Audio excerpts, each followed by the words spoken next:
Hi, my name is Coldbeer and let's start with A Plague Tale: Innocence. You will take control of a young Amisha and her little brother Hugo in a journey through the darkest hours of history. Hunted by Inquisition soldiers and surrounded by unstoppable swarms of rats, kids struggle to survive against overwhelming odds. Dead, rotten bodies lay everywhere, and rats, oh, those creatures can and will eat anyone alive who doesn't carry a light source. This is a bit unbelievable. You know, rats are no vampires. I used to own one. It loved bathing in the sun rays. And also the fact that 15-year-old Amisha can kill enemy soldiers with her bare hands looks a bit fishy, but hey, it's a game, and a good one. Although, keep in mind that the atmosphere in this game is grim and dark, so if you are a sensitive person, it may prove a challenge to play it. But in general, all that darkness is cool and original, keeping in mind all those airy-fairy unicorn games people are used to play these days.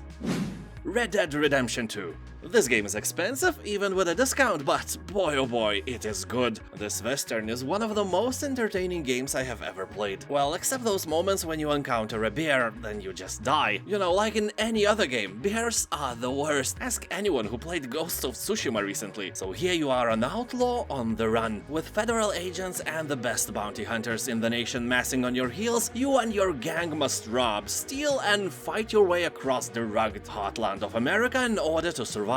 Game is serious, but it doesn't take itself seriously. It's full of really funny unexpected events and situations. On the other hand, the story is serious and some of your actions have serious consequences. Main story will take about 50 hours from your boring life, and all the online content can take 10 times more. You know, those are the same creators as of GTA games. They know how to pin your attention for a long time, so be sure you have it.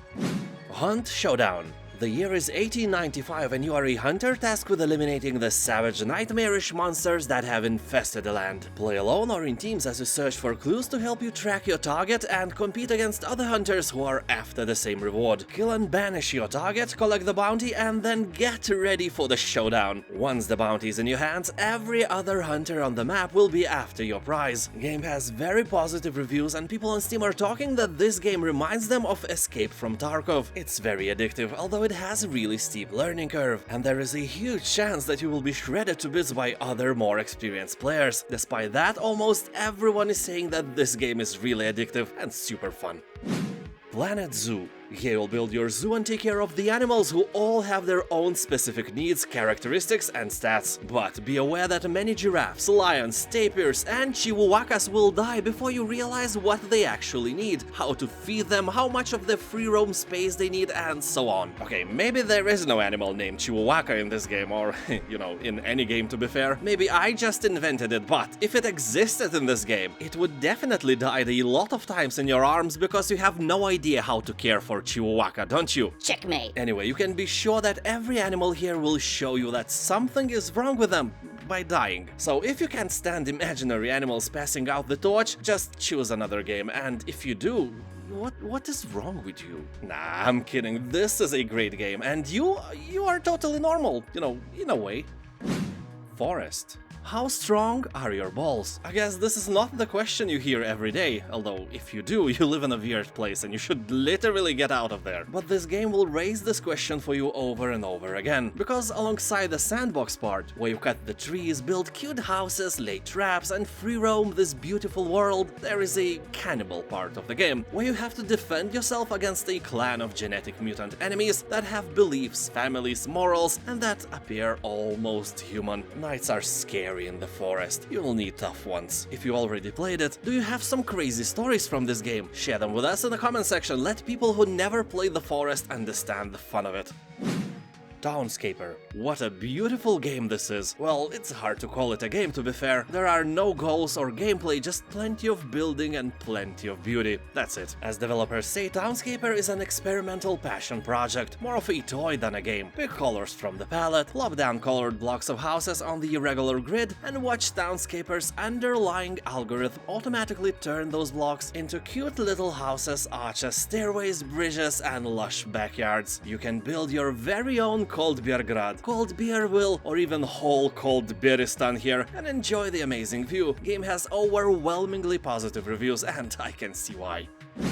Detroit: Become Human. So here you will become an android. 3 different ones to be exact, and see the world through their eyes. Your decisions will dramatically alter how the game's intense, branching narrative plays out. Here your choices really matter. Basically, the whole game is built around your choices. You can't do anything here except to choose. Every decision you make, no matter how small, affects the outcome of the story. Just like in real life, a long time ago you somehow decided not to become an outstanding penis doctor. This decision and hundreds of millions of years of evolution before that led you to this very moment, listening to my voice as I speak cringy nonsense. Anyway, in this game, no playthrough will be exactly the same. You can replay again and again to discover a totally different conclusion. Well, let's be honest, you probably won't do that, but it's nice to know that the ending you got is really unique.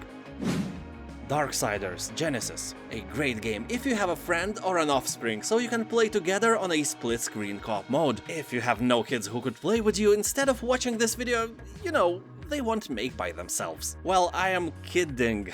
Pun intended. Kids are for serious people. I have made all mine because I was drunk, not because I was planning anything. You shouldn't take life advice from me, but you should probably take my advice on gaming, because I take this stuff very seriously. Hello, Mama. Darksiders Genesis is a great game with great humor and very positive reviews on Steam. Also, you can play it in single player as well, without any regrets. Great game.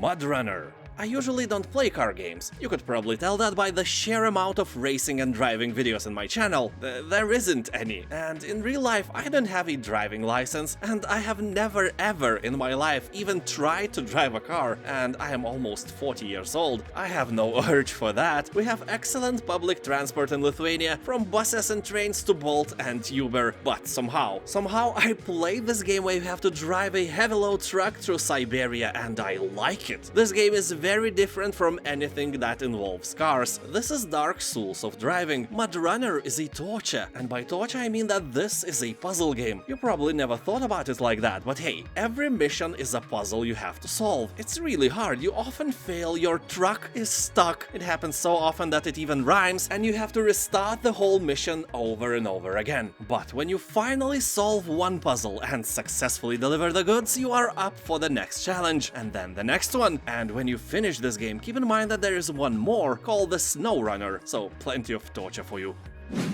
Riftbreaker. This is a base-building hack-and-slash survival game that took many of its aspects from games like StarCraft, They Are Billions, Diablo, and even Factorio. Here you are the Riftbreaker, an elite scientist commando inside a powerful mecha suit. You have entered a one-way portal to a distant planet at the far reaches of the Milky Way, with the purpose of building up a base that will allow travels back to Earth and continue colonization. So, you are tasked to construct a two-way rift back to Earth, because living on a planet without cold, refreshing beer is painful, and that shouldn't even be a legal thing. Although you encounter a bit of a bigger problem than the absence of beer, long-distance surveys detected that the planet is perfect for colonization, but in fact it is filled to the brim with monsters who just want to rip you apart. And you like to be in one piece, you are used to having your body intact, so you have to defeat evil nature with all means necessary. The discount is not as big as your mama, as I wish it could be, but you can play the free demo version and then decide if this game is your cup of beer before buying. Thank you for watching. If you can, click that subscribe button for more videos like that, and if you are already subscribed, click on that notifications button as well. Let us be friends with benefits. Have a nice day, and I'll see you next time.